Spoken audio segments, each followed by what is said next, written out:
Hello, my beautiful soul sparklers. My name is Darci Legg with Darci's Healing Touch, where my focus goes, healing energy flows. And today I am so excited because I'm going to share with you an interview I had with Mary Ellen Breckenridge. She's going to talk all about her adventure when she went down to Rhythmia in Costa Rica and met with Mother Ayahuasca.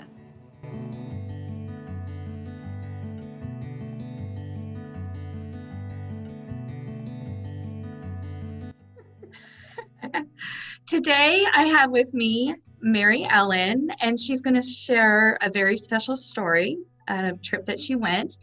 But before she does, she's going to give us a little bit of background about how she found shamanism. Well, thanks for having this opportunity to voice this with you, Darci.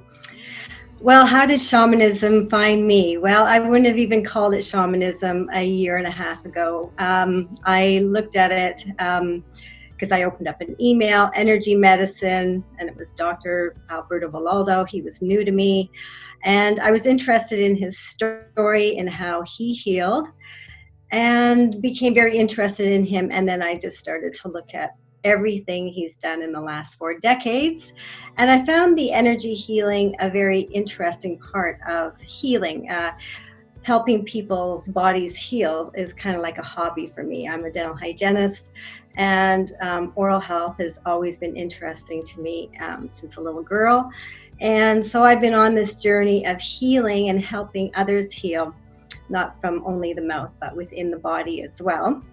And then I was gifted 23 years ago with a son with cystic fibrosis, which is a health condition that can affect basically all parts of your body, mainly their lungs and their pancreas. So lungs is your breath, oxygen to your body. And if you're not getting enough of that, every cell in your body suffers. And so here I was, blessed with this beautiful child I loved. And if I read just Western medicine books on how this child's fate would be, it would be that he would be a very sick child, and you would only manage his health with a lot of medication, possibly lung lobes cut out at age of 2. And it was just a very bleak story, every book that I picked up. So in my quest as a loving mother to help my child be healthy, I basically was guided to doctors who also did traditional Chinese medicine. Our medical doctor also studied in China, so she had both an MD, Western medicine, and so she was versed in both, which was a really great blessing, because she just didn't put him on medication, antibiotics every time he had the slightest cold or ear infection or cough, which could be just a virus that doesn't need medication. It just has to live through the body for a week to 10 days. So we were blessed with that. And then, of course, just in making sure that I had all bases covered, I looked at health, obviously, from a holistic approach: eat well, sleep, exercise, and I ensured that my son had a healthy lifestyle. And I also then took him to a naturopath, which helped him extraordinarily, and looked at homeopathy. So we were covering all corners of different ways of looking at the body and how it can heal. So when I learned about energy medicine from Dr. Alberto Villoldo and looked at his website and saw that there was a course online, I was like, just for interest, I want to learn about that. And then I realized later on that it was called shamanism, which was a word to me that I maybe put in the same category as voodoo. It kind of was this ooh name to me. So I'm now comfortable with it. I'm speaking out on it because, as you know, Darci, we were in the course together and been learning about really how the body responds to energy. And that word is kind of loose out there, but it makes all the world of sense to me now.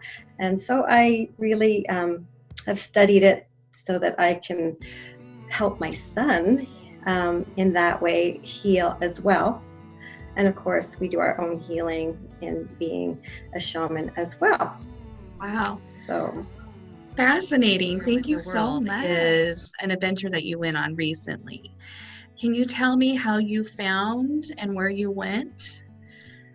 okay. So I was just at a low point in my life in November, and it was a patient of mine again that came in to have her teeth cleaned, and the first question I asked people is, how is your health? And she said great, and that she had done ayahuasca. So I asked if they're on any medications and this and that. And I was like, oh, really? And really, ayahuasca was only came to my knowledge a couple of years ago in a group of friends who were talking about it. And I thought to myself, like, why would I do that? Like, why would people do that? And it did keep coming up, of course, studying shamanism. There were people in our course that were taking it and going on these journeys. And again, I would just always ask myself, like, great for people who need to experience this type of experience, but I don't know why I would ever need to do it or have the need to do it. Why would I do it? So, but it was interesting that in 2 years it would start coming up in conversation more. And I would always ask the question, why would I do it? Mm-hmm. So long story short, in November, when this patient said she did it and told me about Rhythmia, which is the only licensed place on the planet that has medical doctors and experts to guide you through this process, I had a look at it. I Googled it and looked at it on Facebook, and I listened to many people's stories. And within no time, I realized that this is what I needed to do to break down some barriers and some patterns in my life that I had recognized were holding me back from living a life of fullness. And so I went there on discovery to participate in a week of cleansing your body, your mind, and your spirit. And that's what ayahuasca is all about. And so that's what got me there. I booked it as soon as I could, and boom, January, I went at the end of January for the experience. Would you mind sharing with us what exactly you experienced when you were down there during the healing process? Mm-hmm. So first of all and foremost, I want to say that they wanted you to take care of yourself. So prior to going down, you want to take care of yourself and eat healthy, get off coffee, alcohol for a couple of weeks, so that when you do ayahuasca, it is a plant medicine that works with each individual separately. And so the cleaner you can go down there with, the easier your experience will be, and not have the drug being interacted with other toxins. So they first couple of days, of course, you're there just getting to know the people and having healthy organic meals. And included in that were colon cleanses, so that you're really cleansing your body out from the inside, as well as like on the physical level. They have workshops that support you as you go through the ceremonies. So I arrived on the Sunday and left on the Sunday. The ayahuasca ceremony, you drink the plant medicine Monday, Tuesday, and Wednesday and Thursday evening. So 4 evenings. And the first evening is all about self-discovery. And so you are going inward. Once you drink the medicine, you close your eyes and you lay down and you have dialogue with the plant medicine. Will let you know everything you ask it. So we are encouraged to go in with intentions to find out what it is that we're wanting to discover. But the main question was, what have I become?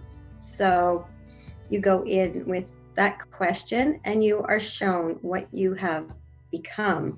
And you are shown almost like a movie in front of you, glimpses of everything that you can imagine has happened in your life. And sometimes if you are shown things that are uncomfortable, you know, as soon as you see it, they have a saying there, what is coming is going, and it is healing you as it is going. So once you get to see it and feel it, it leaves you, and that part is healed. So I would say that in my self-discovery of who I had become was quite a pleasant experience, because I have been doing a lot of work on myself and very connected to spirit. And so they do encourage you to ask Mother Ayahuasca to show you the hard stuff. Let's see the hard stuff. And I kept asking, let's see the hard stuff, let's see the hard stuff, let's see the hard stuff, because I was really dancing in a life of beauty and healing, and really a life of bliss, which is quite close to how I would describe my life. Very grateful for that and all the blessings. But what about that 5 or 10% of me that feels there's a hole? I want to know why I feel that way. And so you really get to see everything coming and going. And when I first came out of the first ceremony, it goes from 5:30 until about 2 in the morning. I had a shaman who was sitting right beside me, where I felt very safe and protected, and he was looking over me the whole time. Although he wasn't, he was helping other people, and but I felt very secure in that space to journey. And when I came out of it, I was like so excited to tell him. I said, I kept asking, you know, show me the bad stuff or show me the dark stuff. I want to see the hard stuff. And I really had such a great time. So he says, oh, okay, well, it's good. And then the second evening, I would say, was again more self-discovery of who you've become, and asking really any soul parts that may have left you to be reunited with your soul. And so the second evening, I did discover the young girl who was me at about 4 or 5 years old, hidden underneath my dresser in my bedroom. And I can remember being a young girl in that bedroom at nighttime, and at the door frame would be a silhouette of what I would call a boogeyman, and there was fear there. And I would just close my eyes and go to sleep and hope that he would go away and wouldn't hurt me. Well, I believe that boogeyman was just my fear, and that little girl was very fearful. She didn't have anyone to go to talk to the next day. My mother was much too busy with her life and her problems and taking care of all of us children and cooking, that I didn't really have anyone to discuss my fears. And so I found that little girl, and I was really sad. And that was part of my soul part that had left me. And as a result of that little girl deciding that without her, I had to become a person who would be strong enough to take care of myself, because nobody else would. And so I grew into a very strong, independent woman, never really needing anybody's help. And to that fault, of course, that does cause problems in my life, because it feels lonely, and we all need to be connected with other people, and we all need to be supported emotionally. And I have just been really independent my whole life, not needing anybody, and that was the cause of a lot of problems in my life. Wow. So I was able to have this soul part and reunite, and basically saw my soul as one. And that is a beautiful thing, to know that you are connected to everyone and everything, and feeling so whole. Going forward, that's what the ceremonies are like. And the third night was, they called it the feminine energy. And that was, again, very beautiful. And it wasn't until the fourth night, and it was the masculine energy. We had a wonderful shaman from Colombia and live music. And that ceremony went from 7:30 till sunrise. And that was the night that I had to see all the dark shadow side of all the things in my life that were troubling me. And I was very conscious of the fact that I was seeing it to heal it, and that it would leave. And so that was a difficult night, but I was helped with shamans to help me through it. I was feeling all the pain in my body from all the years of covering it up with the ways in which we all don't want to feel our pain, with alcohol or overeating, working too much. And particularly, I was struggling in the last 3 years with my partner who died of cancer. And so I was suppressing those feelings of sadness, and it was even deeper than sadness, if you would call it more grieving. I did not like grieving very much, that after about 6 or 9 months after he passed on, I just started having a good time. So what that meant was I was just socializing with a social group where we were always getting together with dinner parties and birthday parties and going dancing. And although I thought I was having lots of fun, I energetically was subjecting myself to lower energies. Even drinking alcohol really puts us at risk for meeting people in our lives that will take advantage of us. And so I started to see that pattern where I was attracting male partners in my life that did not meet the integrity of what I expected for myself. And that started to become so painful that that is what I knew I needed to get out of that lifestyle that was no longer serving me. And that particular evening took me to see the dark places of these particular relationships that I had, and what these people were really energetically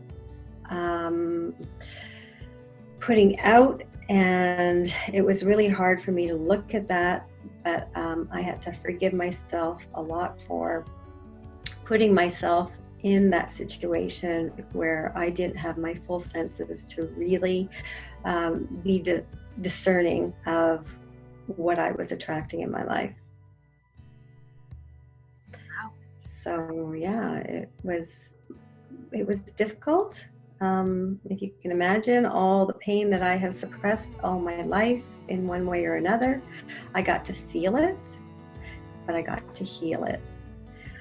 And that is the beauty of ayahuasca. And they, once you leave arrhythmia, so that was Thursday night, I stayed until Sunday and continued with colon cleanses and beautiful massages, clay baths, and organic food, and loving people, men and women alike, that we were all so supportive of each other, and recommending that when we come back to our lives, that we don't just fall back into our old patterns.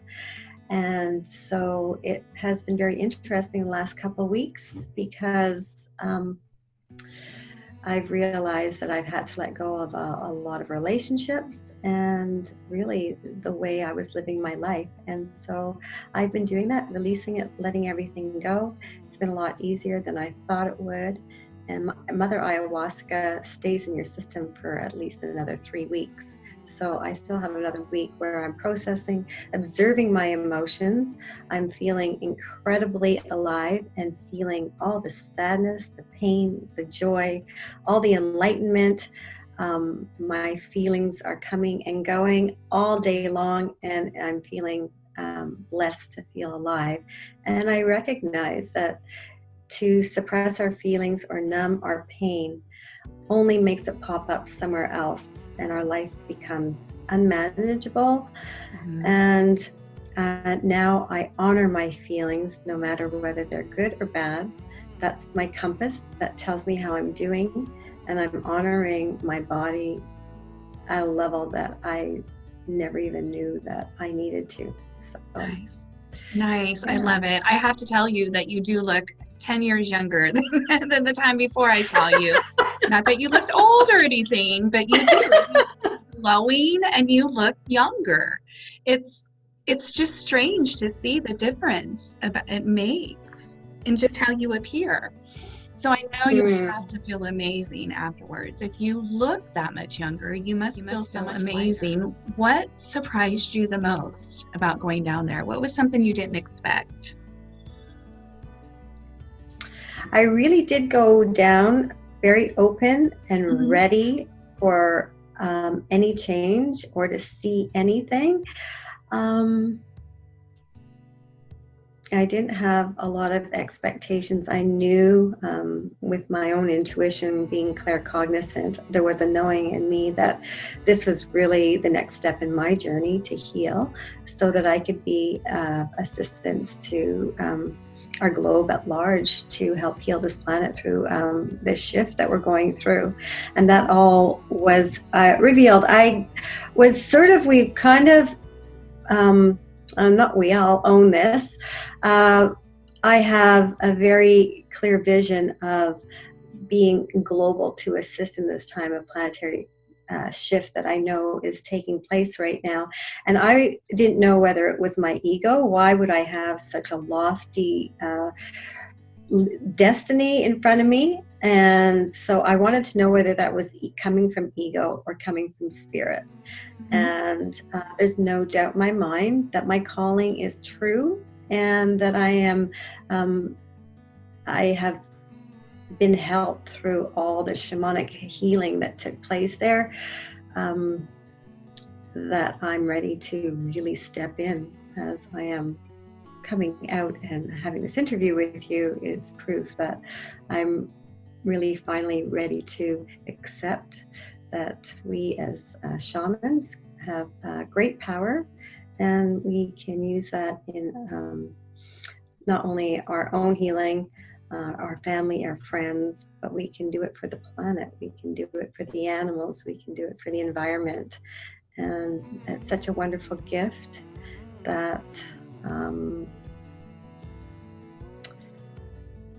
I guess it's not really a surprise to me that is the blessings I did receive. But I didn't know that it would happen so gracefully, and that I would have such clarity in such a short period of time. Beautiful. Thank you for sharing that. That was beautiful. Made me cry. Well, you know, it's 2020, and it's kind of, I think of metaphors. I listen to my clients as they speak, and I'm always looking for the metaphor beneath the words that we use. And a year ago, one of my clients, wishing him a happy new year, him in his joking way said, yes, and next year I'm going to have perfect vision. It's going to be 2020. And I had been thinking about that, Darci, for the last year, and thinking on a global level, I think we are all getting clearer. We are all starting to see not only ourselves, our true selves, but we're seeing the world at large for what it is really becoming. And it's very hopeful for all of us healers who are on that side and doing such beautiful work.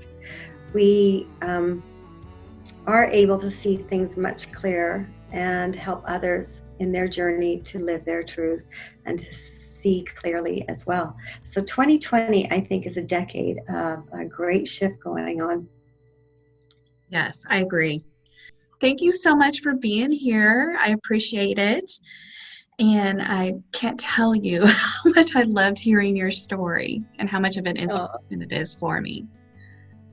Well, thanks, Darci. And yeah, journey on. We all deserve to feel the joy. That's what life is all about. So it sure is. Blessings to everyone and your journey.